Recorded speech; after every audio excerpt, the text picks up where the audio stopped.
करुणा शर्माच्या गाडीत पिस्तूल ठेवल्याचं प्रकरण धनंजय मुंडेंच्या सांगण्यावरून पिस्तूल ठेवली गेली।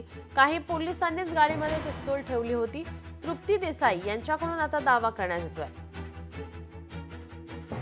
करुणा शर्मा यांच्या गाडीमध्ये पिस्तूल आढळली होती। त्या प्रकरणी आता धनंजय मुंडेंच्या सांगण्यावरून पिस्तूल ठेवली गेली। काही पोलिसांनीच गाडीमध्ये पिस्तूल ठेवली होती असा दावा तृप्ती देसाई यांच्याकडून करण्यात येतोय।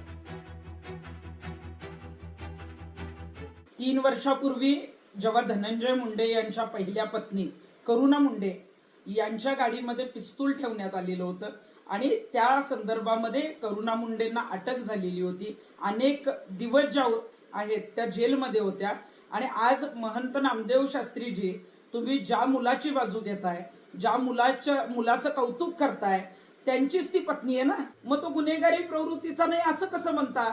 बरं, त्याच्यानंतर स्वतःच्या पत्नीला जेलमध्ये पाठवणं, मला वाटतं की एवढी क्रूरता कुणाकडेच नसेल। मला महंत नामदेव शास्त्रींबद्दल आदर आहे, परंतु एकदा दोन्ही बाजू तपासा आणि सत्याची बाजू आवर्जून घ्या।